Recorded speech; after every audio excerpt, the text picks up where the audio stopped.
Hello everyone, my name is Meyer, and today I will be talking about Chapter 3, Models for Program Planning and Health Promotion. Throughout this lecture, we will be learning about different planning models, such as the generalized model, the precede-proceed model, and the SMART model. Throughout this chapter, you will see that although many of the plans may seem very different, they are very similar in how they approach their goals. Regardless of your previous knowledge, we will be talking about the different phases and steps of these models, as well as how to implement each program. At the end of this lecture, you will be completing an activity based on what you learned here today, so do your best to pay attention and learn a lot. Before we begin this lecture, it is important to know our objectives. Objective 1 is to explain and understand how the generalized model has shaped other models for planning programs. The second objective states to be able to create a program and identify what planning model best suits that program. The third objective is to know the specific phases of the precede-proceed and the SMART models and understand how to follow them. Lastly, Objective 4 says to be able to identify a benefit for each key model outlined in this lecture. The first model we will be looking at is the generalized model, which is basically what it sounds like. This model is used to generalize the steps most models use in health education in order to make it more comprehensive in the beginning. It teaches basic principles in regards to planning and evaluation and is comprised of 5 steps. The first step is to assess the needs. This is the most important step in any planning model because it allows you to find the main problem you are aiming to fix. With this step, you will collect data and evidence and review them to find the health needs of a population. Step 2 is to set goals and objectives to determine what you are setting out to accomplish. Step 3 is to develop interventions. This basically means that you will find ways in which you will accomplish your goals and objectives. Step 4 is to implement your intervention, and this is the action step. With Step 4, you will actually be carrying out your program with your target population. Lastly, Step 5 is to evaluate the results. With this step, your goal is to review the program and find ways in which to improve it in the future. The generalized model is used to represent most other planning models. As we move on to other models, you will notice they are simply an evolution from the generalized model. The precede-proceed model consists of 2 parts, where precede acts in the first part to use as a series of planned assessments to find information in order to make future decisions, and proceed acts in the second part to use the information gathered in the first phase in order to implement the decisions and carry out the model. Precede is an acronym for predisposing, reinforcing, and enabling constructs in educational ecological diagnoses and evaluation. And proceed is an acronym for policy, regulatory, and organizational constructs in educational and environmental development. The precede-proceed model consists of 8 different phases, which we will see on the next slide. The precede-proceed model works in a more unconventional way, where it works backwards. By this I mean that this model begins by identifying the desired outcome, determining what causes this outcome, and lastly, figuring out an intervention that will get you there. As we have said, there are 8 phases in the precede-proceed model, and they are social assessment and situational analysis, epidemiological assessment, educational and ecological assessment, intervention alignment and administrative and policy assessment, implementation, evaluation, impact, and outcome. Phases 1 through 4 focus on the precede part of the model, and phases 5 through 8 focus on the proceed part of the model and are not always used based on the requirements of the evaluation program. Phase 1, social assessment and situation analysis, is the needs assessment part we saw in the generalized planning model, and seeks to find the quality of life of the target population. It also serves to find individual needs of people in the target population, such as achievement, comfort, and happiness.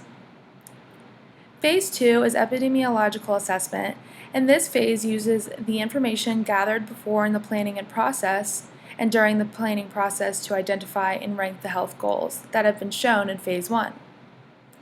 It is important to rank the health goals correctly in this phase because in most situations there are not enough resources available to accomplish every goal, so the most important ones must be ranked the highest to ensure they are accomplished.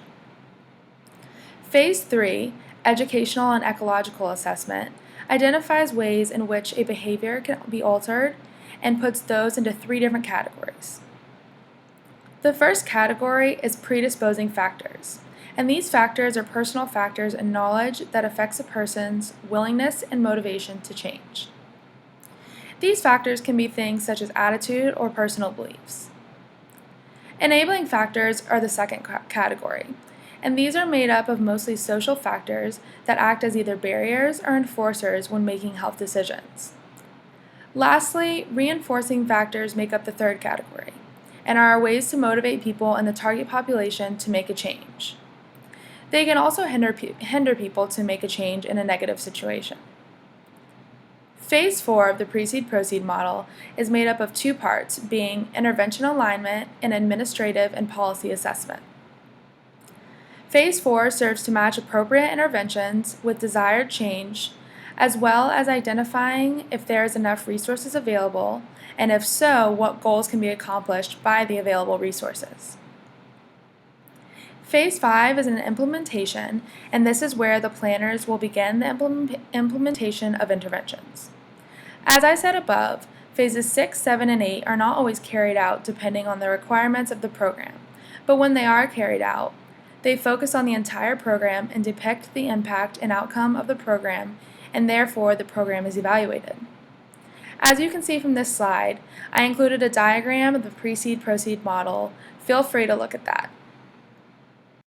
The next program we have is a planning process called MAP. MAP stands for Mobilizing for Action Through Planning and Partnerships and is a planning approach most often used for city and county health departments. There are 6 phases of the MAP program that help to accomplish the overall goal of the program, which is improving quality of life. The first phase of MAP is Organized for Success and Partnership Development. This phase served to see if the MAP program is possible to use by evaluating resources and finding interest in the community. If the program is deemed usable, there are 3 work groups created, and they are a core support team, a MAP committee of influential members of the community, and the community itself. Phase 2 of the MAP process is visioning, where the members of the committees will help to involve the community and allow them to see the vision of the planning process.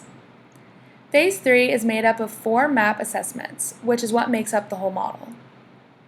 The 4 assessments are the Community Themes and Strengths Assessment, the Local Public Health Assessment, the Community Health Assessment, and the Forces of Change Assessment. These assessments are ways in which to see where the community is and where we want the planning process to make changes. Phase 4 is identifying strategic issues, and this phase identifies only the goals that satisfy the needs of the vision. No other goals are considered because only the ones who affect the vision matter for the planning process. Phase 5 formulates goals and strategies, is where the interventions are created to attain the vision. Finally, Phase 6 is the action cycle, and this is where the interventions are put into place. The next model we are going to talk about is called MAP IT, and it is used to help communities in fulfilling the Healthy People 2020 goals at the state or local level. MAP IT is very similar to the generalized model and is comprised by 5 stages. The first phase of the MAP IT model is focused on establishing and making sure the model has the resources and manpower to work. This phase is called the Mobilize phase. The second phase of the MAP IT model is called the Assess phase, and this is the same as the needs assessment of the generalized model. This phase is focused on identifying the needs of the community and identifying the resources that are available. The Assess phase is also important in identifying what is causing the problems of the community and focusing on how to fix the cause, not just the problem. The third phase of the MAP IT model is called Plan. It is where the goals and objectives are created. The plan phase also created interventions that will be used in order to complete the goals and objectives. The fourth phase of the MAP-IT program is the implementation phase, and this is where the model is put into action and a strict timeline is created in order to carry it out. The last phase of MAP-IT is the track phase, and this is the evaluation section of the model. Research is focused on if they achieve their goals as well as the quality of the results. They also focus on any changes that need to be made for the future.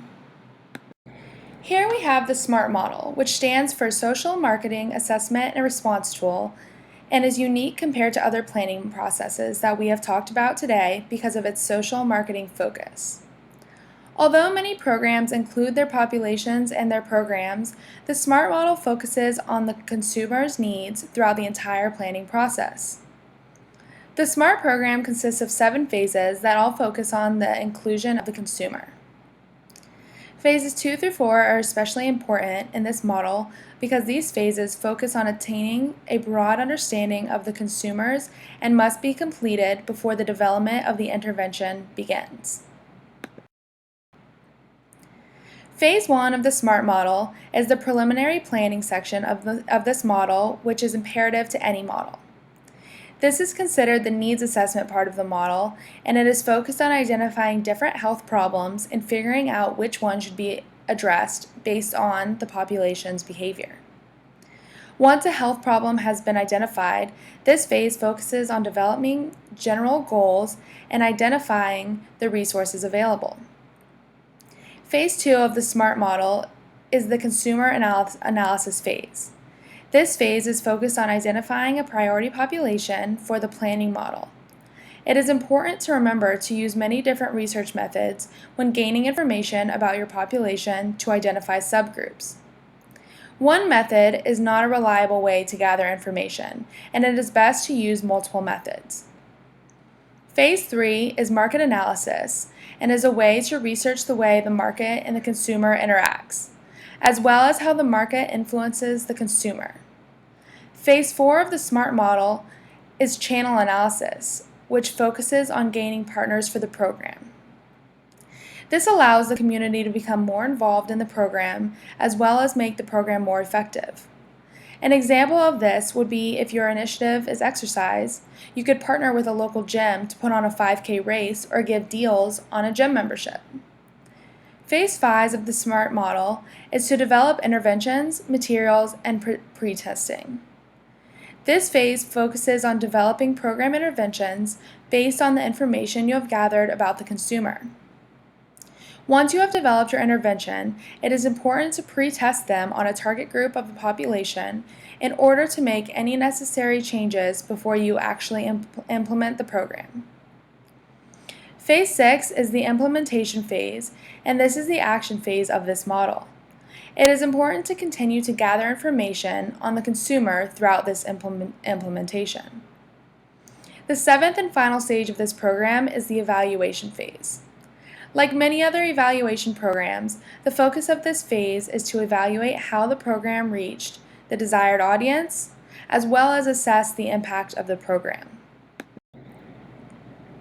The SWOT analysis is an analysis on an organization's internal strengths and weaknesses, as well as the different threats and opportunities in the operating environment. The SWOT analysis is usually used by planners in an organization that wish to minimize the time spent on things such as planning and research. These organizations tend to want to skip straight into the action steps, so they focus on things such as their strengths. By doing this, they see where their organization is the strongest and use that in order to get their information ahead of the resources and begin the intervention. The SWOT analysis also takes advantage of opportunities presented in the external environment. For example, with most programs, they do research and see what the environment is lacking. Whereas in the SWOT analysis, the research has usually been done for them, and when an opportunity such as the need for something presents itself, the organization running the SWOT analysis will jump at the chance to take it. SWOT analysis programs have a big advantage because of how quickly they can implement their programs into a community. Healthy communities began in the 1980s and spread from Canada to Europe to the US, with the assistance of the World Health Organization.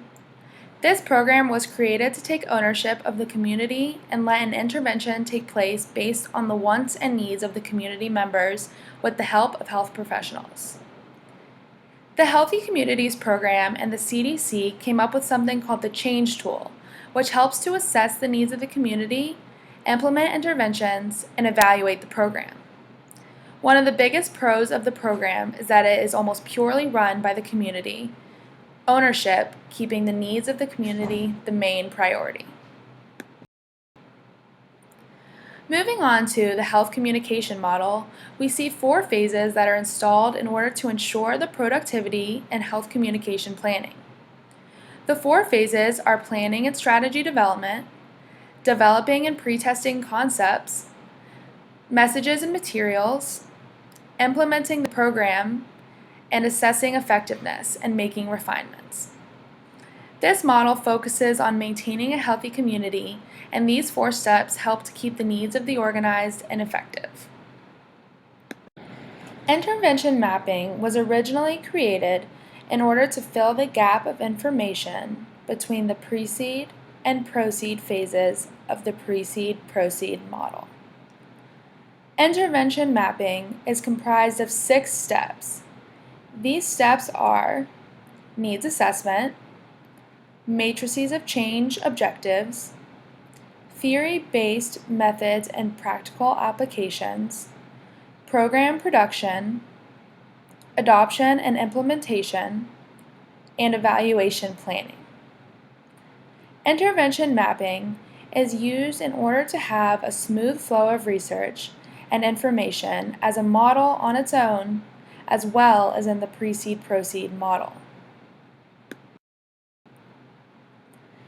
The Healthy Planet model was developed by the Sustainable Management Development Program at the CDC to strengthen in-country management trainings in health communities.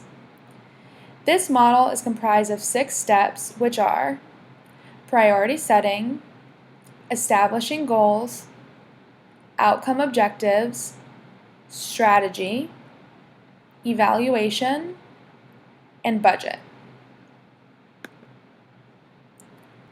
You will now complete an activity based on this lecture. I have passed out a paper to all of you in which I want you to use either the precede-proceed model or the SMART model to fix a health problem in a community.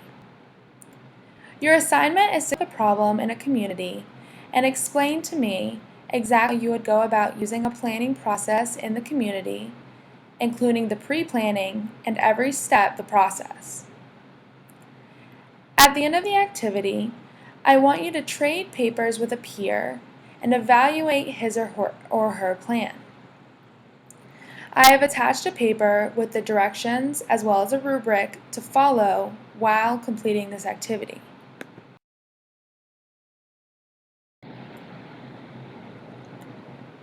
Today we have learned about many different planning processes to use in order to implement change. I hope that you are now able to use models for program planning and health promotion as a health educator. I hope you are able to take these skills and take them out of the classroom and transfer them to real life.